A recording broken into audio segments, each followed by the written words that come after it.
Hello mga kaspart, kamusta kayo? Sabag na yung mga kaspart, pag-uusapan natin ng ang mga hinahanap ng lalaki sa isang babae.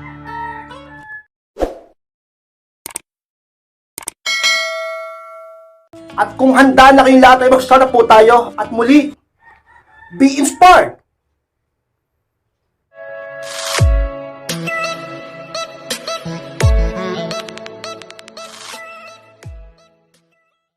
At ang unang bagay na hinahanap ng lalaki sa isang babae is yung may diskarte at sikap. Yes, mga kaspart, yan ang unang bagay na talaga namang hinahanap-hanap na mga kalakihan sa panahon ngayon. Ibang-ibang panahon ngayon sa panahon noon. Ka-inspired sa panahon ngayon ay talaga namang kailangan practical ka na. Lalo na mga kalakihan, practical na din yan, hindi lang mga babae. Kailangan bilang isang babae, hindi ka lang puro ganda, hindi ka lang puro sexy, hindi ka lang puro karisma, at hindi ka lang dapat marunong basta sa bahay. Dapat ka-inspired, may sarili kang pagkukusa upang magsikap sa buhay, kumita ng pera, upang makatulong ka sa ekonomiya at sa asawa mo, sa boyfriend mo, sa partner mo. Dapat may sarili kang diskarte at sikap, dapat masipag ka at hindi ka lang literal na babae o misis na naghihintay sa bahay sa sweldo, kinsenas katapusan at buwan-buwan sa sasahurin ng mister niya. Ka-inspired, dapat sa panahon ngayon, makitaan ka ng isang lalaki na ikaw ay isang klase ng babae na makakatulong din sa kanya. Sapagkat ang hirap na ng buhay ngayon. Alam niyo yan, kahit kayo ramdam niyo yan. Kaya humahanga ako sa mga babae na talaga namang may sariling diskarte at pagsusumikap sa buhay. Kaakit-akit yan.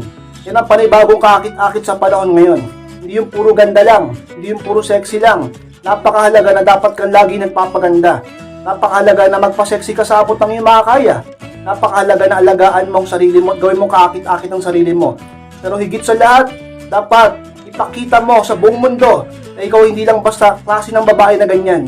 Dapat ipakita mo sa lahat, lalo sa mga kalakihan o sa partner mo, na ikaw ay maaasahan, may pagsusumikap sa buhay at madiskarte. Sapagkat kapag nakita ng mga kalakihan na ganyan ka, ay maaari silang magkaroon ng interest sa'yo. Mas gustuhin lang kilalanin ka, mapalapit sa'yo, at ma-inlove sa'yo. Ka-inspired, maniwala ka.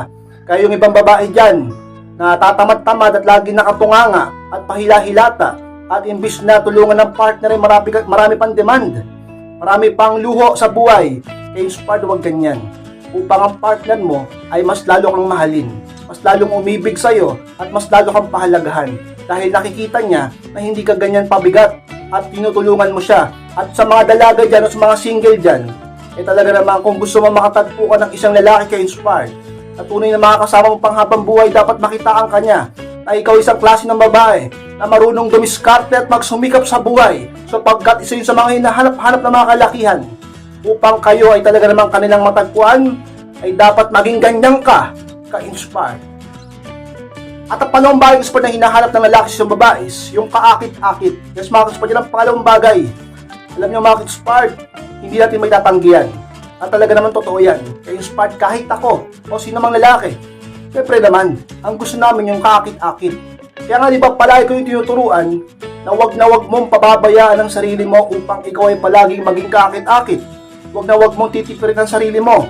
Wag mo ka-inspired, pababayaan o kakalimutan ang sarili mo. Ang itsura mo, katawan mo, kalusugan mo, ang buhay mo, pagkababae mo, upang talaga namang ka-inspired palagi, saan man at kailanman, ay palagi kang maging kaakit-akit.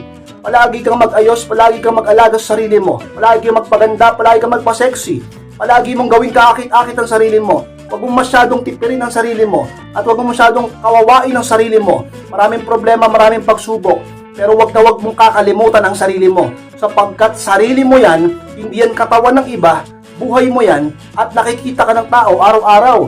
Lalo na may partner ka na o yung iba sa inyo may mister na, may asawa na, ka-inspired. Palagi ko sinasabi sa inyo noon pa na marami kayong kalaban sa atensyon at paningin ng lalaki. Maraming magagandang babae sa paligid. Maraming nagseseksihang babae sa paligid. At marami ring malalandi sa paligid. Gusto mo ba na maunahan ka o magawan ka? O gusto mo ba na maagaw siya ng iba?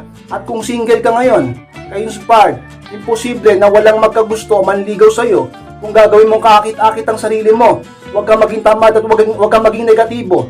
Ang sinasabi ng iba, pangit daw siya.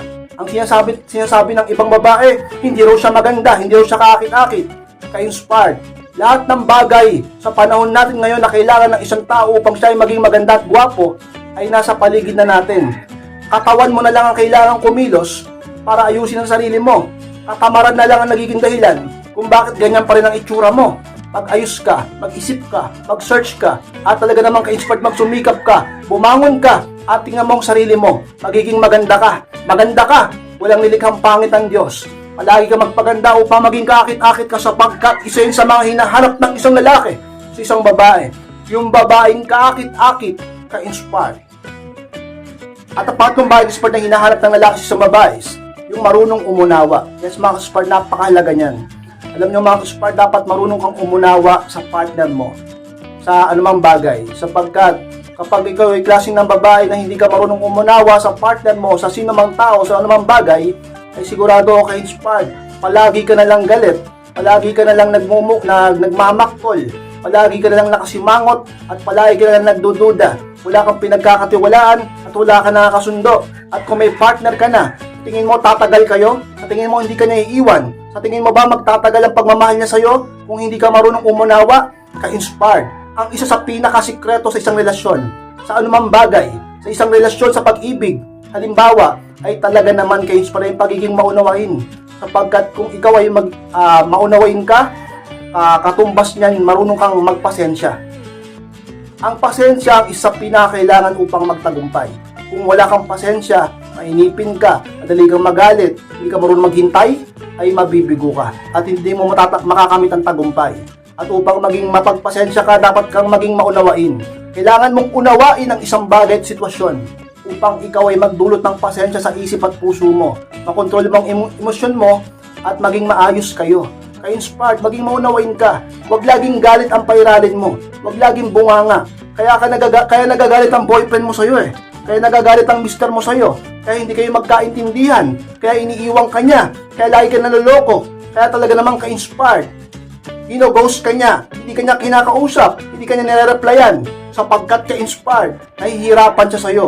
Kulang ka sa unawa, hindi ka mapagsabihan, at hindi ka maayos kausap.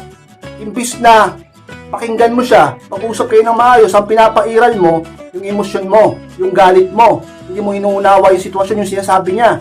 Maging maunawain ka sapagkat isa yun sa mga hinaharap na mga kalakihan sa isang babae. Sapagkat ayaw namin yung babae na walang unawa at puro bunganga, ka-inspired. Tandaan mo yan at lagi mong itatak sa utak yan habang ikaw ay nabubuhay. Ang pagiging maunawain ng isang babae, ka-inspired. At ang pangapat na bagay inspired na hinahanap ng lalaki sa babae, yung marunong sa gawaing bahay. Yes, mga inspired. Dapat naman talaga na ang isang babae ay marunong sa gawaing bahay. Pero sa napapansin ko at sa pag-observe ko, parang nag-iiba na ata. Yung mga kabataan ngayon, yung mga pasibol, yung mga dalagito, yung mga dalaga, at kahit yung mga may edad na single pa, ay para bang kulang sa kaalaman pagdating sa gawaing bahay.